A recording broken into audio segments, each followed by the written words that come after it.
Right, good afternoon, and a bit of progress made on the Vietnam figures by Gringo's 40.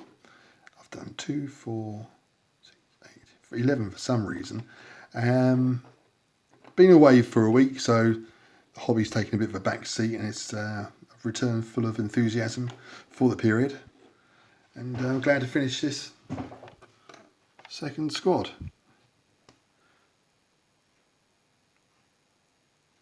Again with the Gringo's 40 figures, bags full of character. There's a chap there with a 66.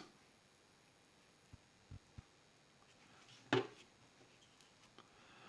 think I'm starting to get the look I want with the colours.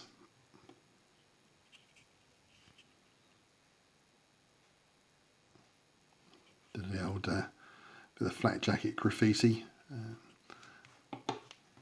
I know Hollywood like that sort of thing, but I wonder if they're allowed to get away with it too much. Maybe later on in the conflict, possibly.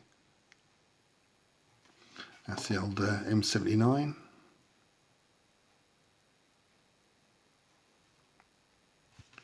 Nice, easy figures to paint once you get going.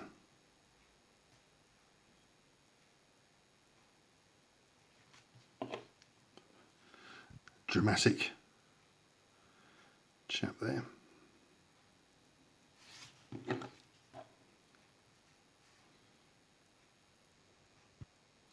This reminds me of a figure by a 1980s figure by Chota Saab, 54mm, who released 3 or 4 Vietnam figures, white metal figures.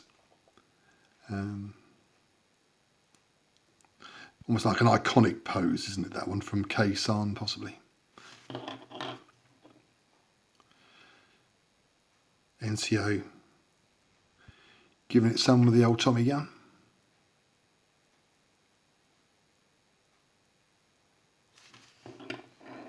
Then we've got this chap here.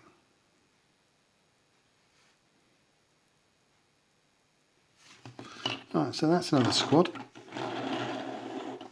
There's a squad there to be painted up, or that's the last remaining figures of the US Marines.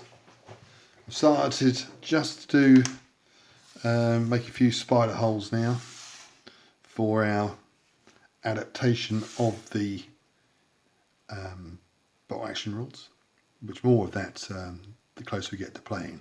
We're nearly, there was an opportunity this weekend to play, but I'm not quite, I haven't got the event cards quite right at the moment, but I'll say more of that when we get going. After this, the remains of the Marines are painted up.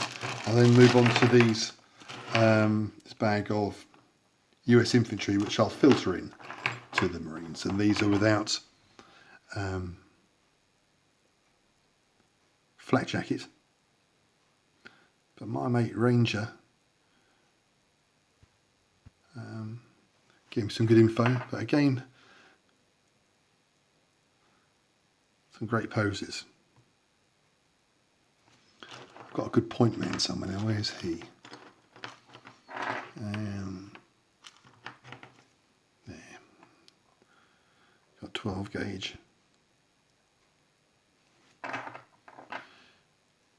Bit more equipment on these US infantry figures. The M60, that's a good one. That's a good pose. Bearing the weight.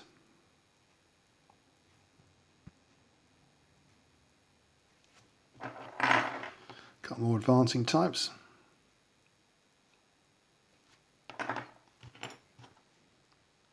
Another one. Another M60. This chap here throwing a bit of bad news at somebody.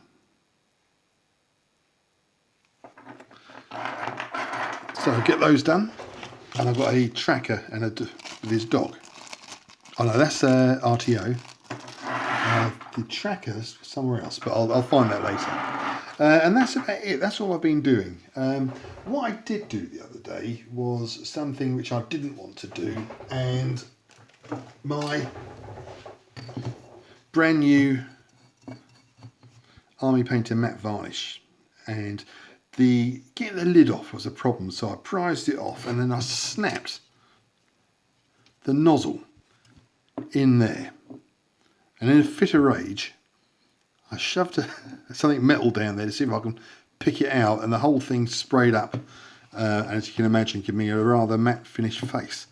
So that, does anybody else have problems with that? Because I've got to throw that away and it's completely full, apart from the stuff that went over my bow trace, as they say.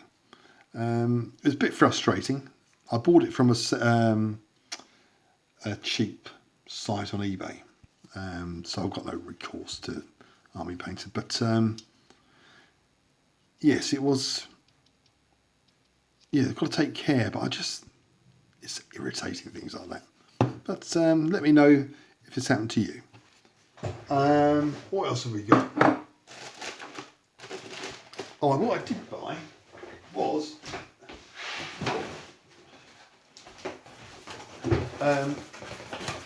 some more of those palm trees. I've got a few plans for those. And I also bought some bamboos. I have bamboo thickets. They come in various sort of sizes, large, small, and they, once you prise them apart, so I'm going to have lots of bamboo thickets around rivers and stuff like that. That's the plan. So I'm not quite ready to go yet. I think I'll do another couple of months with the terrain before I get the figures on the tabletop. I want it to look good, you see. I need to get some paddy fields as well from somewhere. So if you know where I can get those from, do let me know. Thanks for watching.